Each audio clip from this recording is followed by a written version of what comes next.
This is FazeR, and what I've got for you today is a video about class setup. This one is going to be for the ACR. This is going to be the first one I've done on class setup, so hopefully we're going to get every gun covered in this series. So we're going to start with the ACR, and I'm just going to go into the create a class now. And as you can see here, this is the class that I would use for the ACR, and I'm just going to run you through basically what I've got and why I've got it. As you can see at the top there, obviously we've got the ACR, and if we go into that, we've got the kick proficiency, and then we've also got a silencer, and camo obviously doesn't really matter. The reason we've got kick and a silencer is because the ACR is, some people would argue, overpowered. I think it's possibly a little bit overpowered, but then, you know, you're always going to get that in a Call of Duty. But a lot of people do use this gun, so you know, no one can really complain at you for using it. But the reason you want to use kick and a silencer is because the recoil on the ACR is very manageable anyway. So if you're to put kick and a silence on there, there is very little recoil even at long range, which obviously is handy.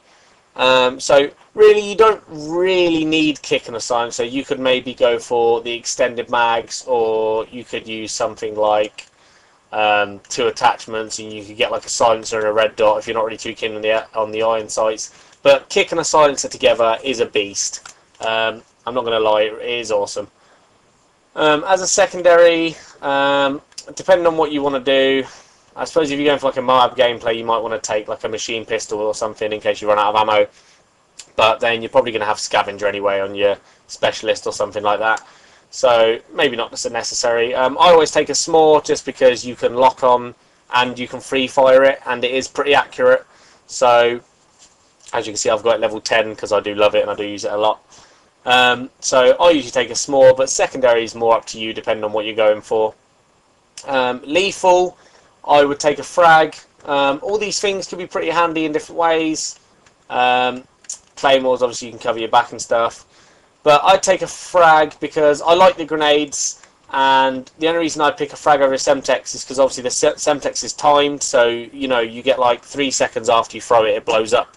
Like, you can't cook it, you can't throw it very far because it just blows up in mid-air, whereas with the frag, you can it's a lot more controllable. Like, you can control how long you hold it for, so then you know how long it's going to go through the air before it blows up. Or you can just throw it, and it has 5 seconds from when you pull the pin out to when it actually blows up. So you can throw it a lot further than the Semtex as well, which is good for if you're trying to get those like kills right at the start when people are rushing, just chuck it across the map or whatever.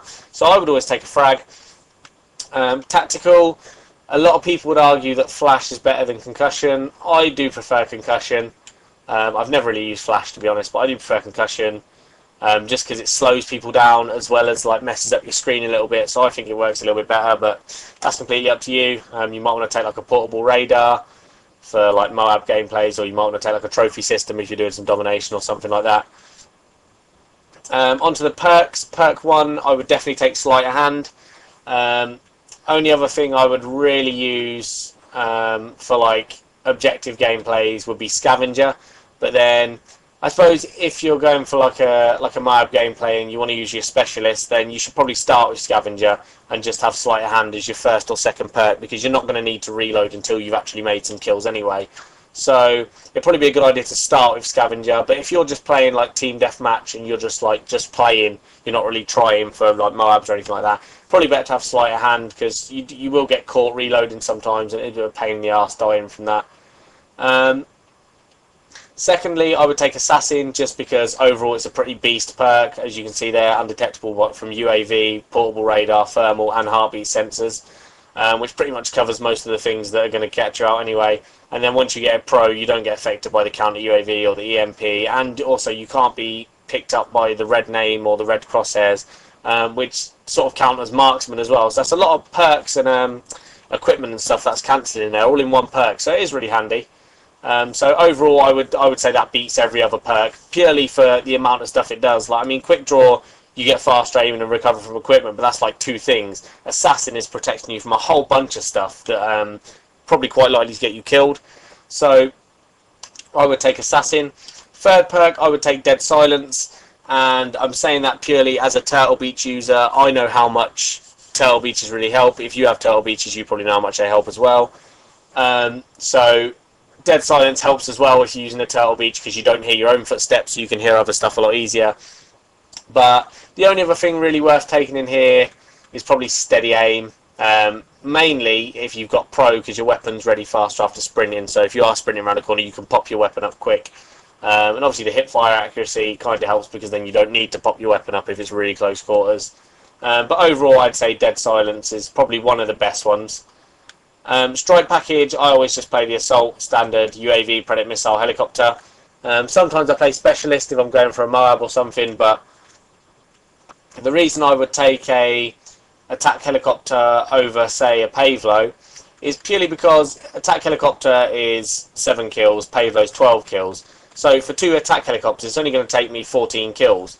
And say if a Pavelo comes in the map and it gets you 6-7 kills, then, you know, that's really good. But if your attack chopper comes in the map and gets you 5 kills each time, then you're going to end up with more kills, and it takes you a lot less time to get it. And the only reason I would use that over, say, a Reaper or an AC-130 and stuff like that as well, is because if you're using an attack helicopter, the attack helicopter's flying around the map, it's killing people, and you can run around and kill people at the same time.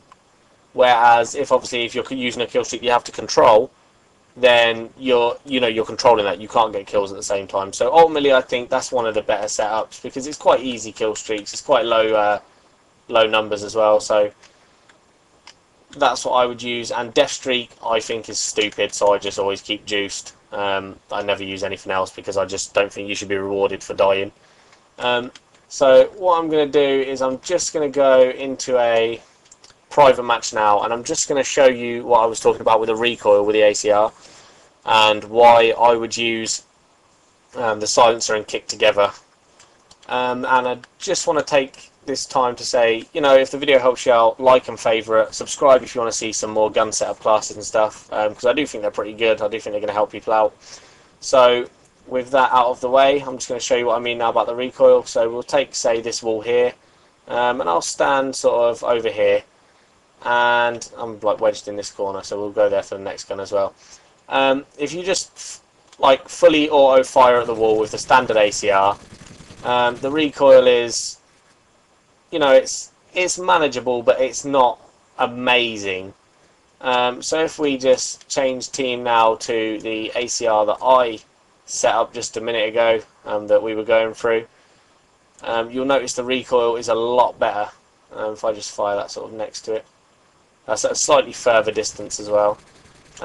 You'll see that apart from a little bit left and right, you don't really get any raised bullet sway. So I mean, that might even help you if someone's running. You know, it might carry it across a little bit. But you can see the difference from that to that. I mean, it's a massive difference as well.